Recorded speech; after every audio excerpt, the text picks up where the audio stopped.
Yeah, hello. Today I will be speaking about well-known verses, refreshing ourselves, reminding ourselves. आज का विषय है आज का हम लोग को ताजा ताजा करने का वो वचन के द्वारा ही Where Jesus assuring us prayers are answered, they are not just empty words. खुदा यीशु बोलता है कि हर एक प्रार्थना को उसका उत्तर मिलता है, जवाब जल्दी वापस मिलेगा, जवाब जल्दी वापस मिलता है। So we have Matthew chapter 7 to 8. मत्ती का 7 का 8। Right? Ask and it will be given to you. Seek and you will find. Knock and it will be open for you. For everyone who asks receives, and he who seeks finds, and to him who knocks it will be opened. Hindi.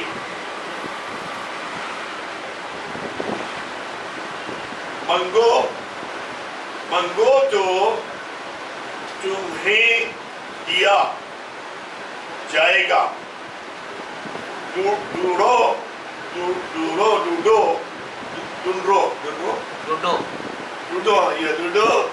तो तुम आप पाओगे।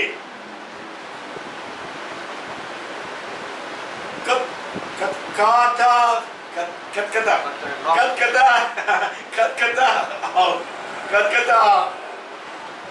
तो तुम्हारे लिए खुला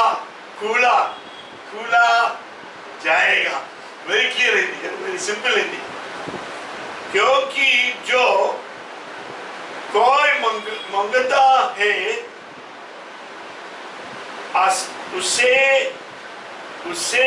मिलता है, इससे मिलता है, रिसीव नो। और जो ढूंढता है वह पाता है, और जो कतकताता है उसके लिए खुला जाएगा। Simple Hindi, very simple, nice. I like that Hindi. So easy to understand. See what Jesus says. Jesus said, see, ask. He's talking in context of praying to God. You know? Ask, it will be given to you. आज का विषय है तो जो भी प्रश्न का उत्तर तुम्हें जल्दी तुरंत मिलेगा। यीशु बोलता है तुम पूछो तुमको तो मिलेगा। Because he's talking in context of prayer, not anything. Prayer. और विषय है प्रार्थना के द्वारा। And he gives simple example. If you knock at a door, keep on knocking. Someone will open the door for you. जैसे कि तुम खटखटाएगा तो वो दरवाजा खुलेगा। And you see when Jesus spoke it, he gave affirmation, 100% sure, guarantee. This is it. खुदा ने बार-बार दोहराया कि तो उसने पक्का नीचे बोला कि जो भी तुम पूछेगा तो मिलेगा, खटखटाएगा तो दरवाजा खुलेगा। Whoever of you, anybody, don't have to be great spiritual. Ask God, and He will answer your prayers. And knock at the door of God, and door will be open. कोई भी आदमी बड़ा प्रार्थना का समय वो नहीं होनी चाहिए। कोई भी आदमी सादा आदमी खुदा से पूछेगा, ईश्वर से पूछेगा, मांगो तो मिलेगा, और खटखटाएगा तो कोई दरवाजा खुलेगा। We need an attitude of believing what God said. और आपका स्वभाव भी हमारा अच्छा रहना चाहिए, जैसे पूछने का time. When we pray and we are half doubting, half believing, is God listening to me? Is God answering me? Has God surely answering me? Then we are cancelling our answer. Because the condition applied that it should be in faith, believing you are going to receive. जब आप कभी पूछे तभी आप उसके ऊपर अविश्वास नहीं रखने का, उससे संदेह नहीं रखने का, आपको पक्का विश्वास होना चाहिए और उसमें वो चीज मांगेगा तभी मिलेगा।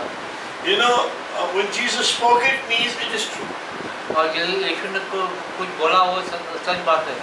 He said, any of you, if you pray, ask, and knock, it will be done to you. So by my Father in heaven will answer because He loves you. Because He loves you. जो भी तुम पूछेगे तो मिलेगा, जो खटखटाएगा तो मिलेगा, जो जैसे कि मेरे पिता ने बोला है तो वचन के द्वारा से तो वो पाओगे। Another verse says somewhere else, He loves you. That's why you ask Him in my name, and He will answer your prayers. जैसे कि तुम पिता से पूछेगा क्योंकि वो तुमसे प्यार करते हैं, जैसे तुम पूछेगा वो तुमको वो प्रार्थना का उत्तर मिलेगा। I pray answer whether it's a healing of the miracle, whether it's a money need, whether it's a family tension situation. God answer prayers. और उदाहरण रहेगा जैसे कि तुम संकट में प्रार्थना क्या पैसा के बारे में, चंगाई के बारे में, जो भी तुम पूछेगा तो खुदा तुमको उसको प्रार्थना को। We always say pray move mountains, and that's true. आओ एक कहावत है कि जैसे कि जो भी प्रार्थना करेगा तो वो डोंगर हट जाएगा। Shifting. And you see, there is some tips we learn to make your prayer more effective, more powerful. और थोड़ा प्रार्थना है तो कि वो ऐसे पक्का दोहराता है कि तुम उसका प्रार्थना उत्तर देगा। Number one, have a good conscience towards God. If any sin is there, you ask forgiveness and pray. आपका कोई पाप है तो खुदा से पश्चाताप करने का और खुदा से माफी मांगना चाहिए। Because sin will hinder our blessings. और वो पाप हम से वो दीवार बन के रहती है। So God is not answering, but sin is hindering it. वो पाप वो हमारा खुदा के सामने दीवार बन के रहती है। Another thing also says in the Bible, the prayer of unity is having extra anointing. जैसे कि सब लोग के संगत के एकता में प्रार्थना करें तो उसमें ज़्यादा अभिषेक लेते हैं। We've seen in the Bible in Psalm 133, when brothers dwell together in unity, when they pray, there will be even more double anointing and answering of prayer. और एक तो भजन संगीत में 133 में लिखा है कि जो आदमी लोग संगत में एकता में आके प्रार्थना करेगा तभी वो प्रार्थना का उत्तर मिलेगा। We saw also in the apostles when they asked in unity, they prayed together, and the place where the house where they were praying started shaking. और जो शिष्य लोग का जो एकता में जो प्रार्थना वो एक रूम में उन्होंने प्रार्थना किया तो वो संघ एकता में प्रार्थना किया, वो प्रार्थना का उत्तर गया, वो जगह हिल गया। God promised when we pray and ask Him, answer will come from heaven. खुदा ने वादा किया जो भी प्रार्थना का वो प्रार्थना करे तो उसका उत्तर मिलेगा। There's another example also. Paul says what hinders prayers is unity between husband and wife. और पौल भी एक उदाहरण देते हैं कि जो औरत मर्द का बीच में जो भी दीवार रहेगा तो वो प्रार्थना नहीं सकता है। When there is harmony and unity between husband and wife, then the prayer is more effective and the answer comes faster. औरत आदमी मर्द का सामने एक मेरे वेला सीधा रहेगा तो वो प्रार्थना का उत्तर तब मिलता है। So let us go ahead and have confidence that God, when He means it, He means it. If you pray, you will get answer. Let's take away all that doubt business. All of us tempted with doubt, only me. Me also. अविश्वास और स्नेह करेगा तो वो पहाड़ वो चिंता निकालना चाहिए। और हम लोग भी ऐसा होता है कभी भी, हम लोग का ऐसे वो चिंता में नहीं रहना चाहिए और वो विश्वास में हम लोग प्रार्थना करना चाहिए। Jesus said, if you pray and believing, God from heaven will answer your prayer, and you will see the thing you are praying for happens. Whether it's for yourself or for somebody else. कोई विषय में कोई प्रार्थना करेगा तो विश्वास करेगा और उसे उसमें नहीं करेगा वो प्रार्थना का उत्तर मिलेगा। So prayer is a guaranteed answer prayer if you pray by faith, believing and unity and out of a heart that is pure, good conscience before God. और सच्चे दिल से मांगेगा कोई भी प्रार्थना का उसका उत्तर मिलेगा, खुदा उसको उत्तर देगा। Let's go to another verse also the same. और एक वचन में जाएंगे Romans 3:4. रोमियो का 3:4।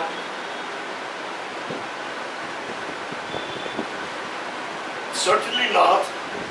Indeed, let God be true, but every man a liar, as it is written, that you may be justified in your words and become overcome when you are judged. and in the Hindi. कड़ापी नदी करण परमेश्वर सच्चा और हर एक मनुष्य झूठा ठहरे, जो जैसा लिखा है कि जिससे तू अपनी बातों में धर्मी ठहरे और न्याय करते समय तू जाय पाए. See, he is discussing various things, and one of the important things he says that God always tells truth. Even let the whole world say lies, but God never say even one lie. और ये वचन में बोला है कि खुदा यीशु कभी सच बोलते कभी झूठ नहीं बोलता है. When he says you pray, answers will come. He never lies, never ever lies. प्रभु यीशु बोलते कभी वो हमें झूठ नहीं बोलता, जो भी प्रार्थना करे तो उसका उत्तर मिलेगा.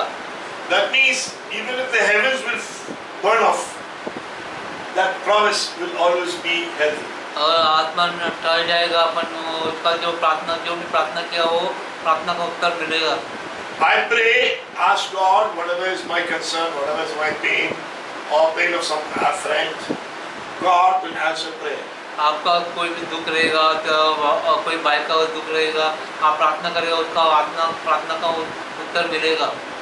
This is God's promise. ये खुदा का वादा है. So next time doubt come in your mouth when you're praying, just kick it out of your mind.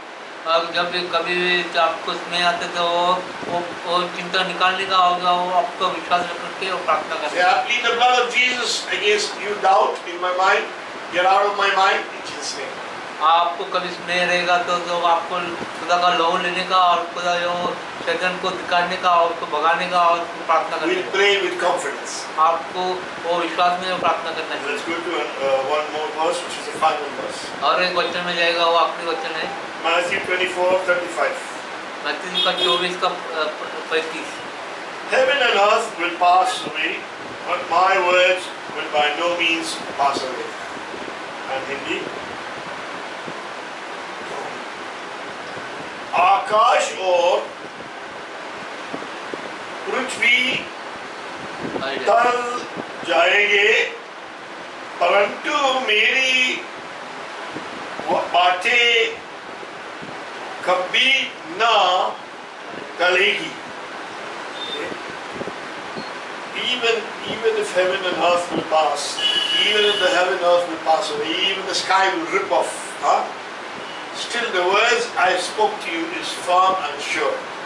खुदा वचन में वो आसमान और धरती ठलेगा, पर मेरा जो वचन रहेगा वो आखिर तक कभी नहीं ठलेगा. It is not subject to interpretation. और वो कोई उसका कोई दूसरा बात नहीं. God meant it that way. He said this for you, it will happen to you. और ये खुदा ने यीशु ने बोला वो तुम्हारे लिए वो होने वाला है. And he is sure, and he means it, that you pray, answer comes. और वो अपने खातिर ये करके जो भी प्रार्थना करेगा उसका प्रार्थना का उत्तर मिलेगा जरूर. I have faith in God through the Spirit of God, which is God has blessed you with the Spirit, is a gift from God. The Holy Spirit is a gift from God. Through the Spirit of God, you make the prayer, and that is pleasing God, and you answer all its way. अब खुदा के यीशु के द्वारा यीशु ने बोला कि आप पवित्र आत्मा के द्वारा से तो जो भी प्रार्थना करेगा विश्वास के साथ वो प्रार्थना का उत्तर मिलेगा. खुदा कभी उत्तर देगा तुम्हारा प्रार्थना का. Some problems are bigger, requires more persevering. और जो थोड़ी प्रार्थना बड़ी कठिन बड़ी है, पर उसके लिए बहुत समय लगता है. Some problems are smaller, then persevering is less required. Just a casual prayer. थोड़ा प्रार्थना छोटा है, उसका कभी समय टाइम लगता है प्रार्थना का. So depending on the seriousness of the problem. और वो समय प्रार्थना का जो थोड़ा टाइम लगता है. We'll take one example. और एक उदाहरण लेंगे. During the time of Daniel the prophet in Babylon. और जब बेबीलोन जो नेबूकदनेस्सर था तभी वो डैनियल तभी का समय की बात है. He realized 70 years is over, and the prophet Jeremiah has said that after 70 years they'll come back to Israel. So he had a burden. that the community will go back to Israel. जब 70 साल यिर्मयाह नबी ने भविष्यवाणी किया कि 70 साल बंदी में बंदी के बाद आने के बाद तो छुटकारा मिलेगा, तब आप तुम वापस तो इज़राइल वापस आ जाएंगे। So it's a major thing he will have to pray for the whole nation, for the full community. और वो उसका लिए वो एक बड़ा एक बोझ था, उसने पूरा देश के लिए प्रार्थना करने लगा। And he started praying and combined with fasting. और उसने उपवास में प्रार्थना करके वो बड़ा बोझ से उसने वो प्रार्थना किया। An old man fasting is a little difficult, right? और वो जो बुरा आदमी है वो उपवास में प्रार्थना करने के लिए बहुत कठिन है। Because Daniel started his service to the king, he was a young man, he was a youth. जब जो उसके जो सेवकाई में आया तो तभी वो बहुत जवान था। Now 70 years passed. और 70 साल होने के बाद Now he is 70 plus whatever age he was. So he may be easily 90 years old. जब 70 साल जब जवान नहीं करेगा तो कम से कम 20 साल का, 70 और 20 बोलो तो 90 साल का रहेगा। At that age he fasted for 15 days, and what the angel told him, the angel came at the end of 15 days. What the angel came? और उसने 15 दिन के बाद उपवास प्रार्थना किया, तब वो देवदूत आया और उसको बोला उसको। So God had this from the point of view of heaven. The angel gave the details for Daniel. और स्वर्ग पे देवदूत आके वो उसको प्रार्थना का उत्तर बोलता है वो। Now he fasted 15 days, right? और 15 दिन उसने उपवास किया। But it's not 15 days from the time he started the prayer. It triggered warfare in heaven. और जैसे कि वो प्रार्थना किया जो स्वर्ग में उसमें बहुत झगड़ा हो गया।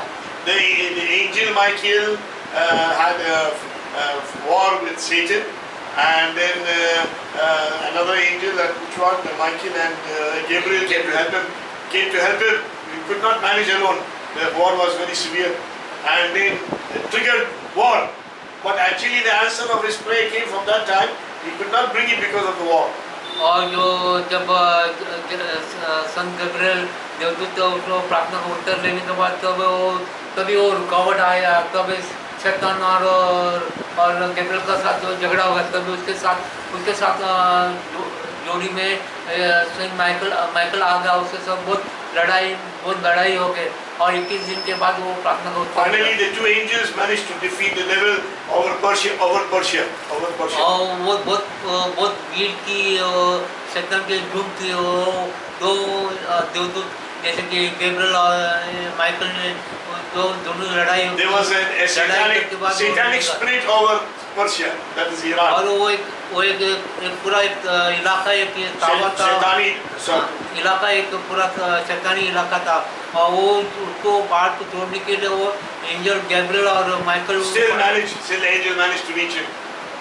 और एंजल माइकल वो जो लड़ाई करके वो लोग जीत And then he gave him details about how God is going to save his nation, how God is going to defeat the enemies, and what will happen in the Middle East. And some of his prophecies are till today are getting fulfilled. Till today those visions are getting worked out. Till today. और वो 70 साल के बाद वो प्रार्थना का उत्तर मिला, जब तो क्या अभी भी वो जो खुदा ने जो प्रार्थना किया वादा बोला था अभी भी वो हो रहा है।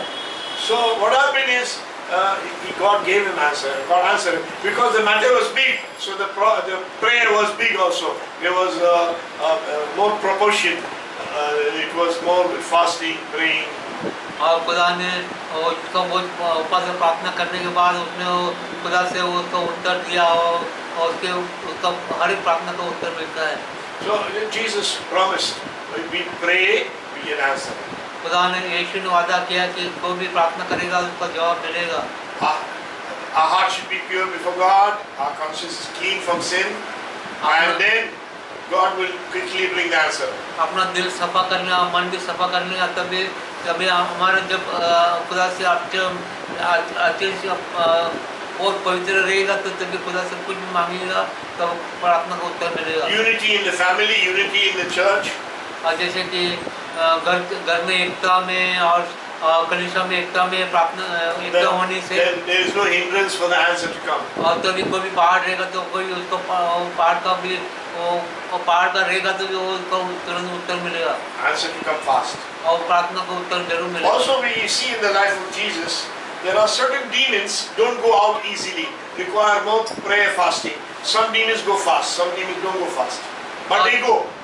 और कोई जैसे कि हमारे बाइबल में लिखा है ईश्वर ने कि थोड़ी थोड़ी प्रार्थना कभी कोई उत्तर नहीं मिलता तो उपवास प्रार्थना करने से तभी प्रार्थना का उत्तर. See the example, the apostle could not cast out demon from one boy, and then they asked him why we couldn't cast it out, why only you could cast it out, we could not cast it out.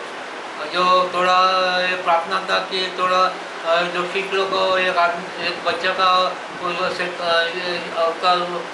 वो चेतन से जकड़ा हुआ था वो उन लोग को पुण्य हो गया. बाद में यीशु से पूछा वो कैसे क्या हुआ तूने क्या किया. We also prayed in Jesus' name. We also prayed in Jesus' name and offered to Jesus. Still he was not going.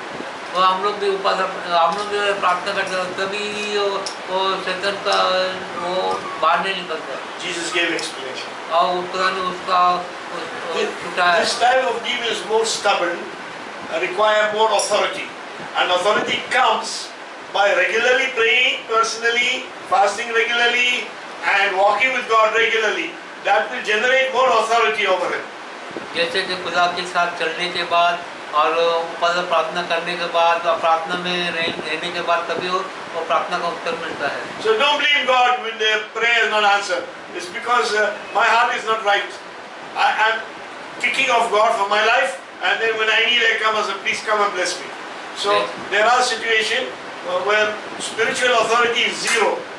So I'm not praying but not seeing answers.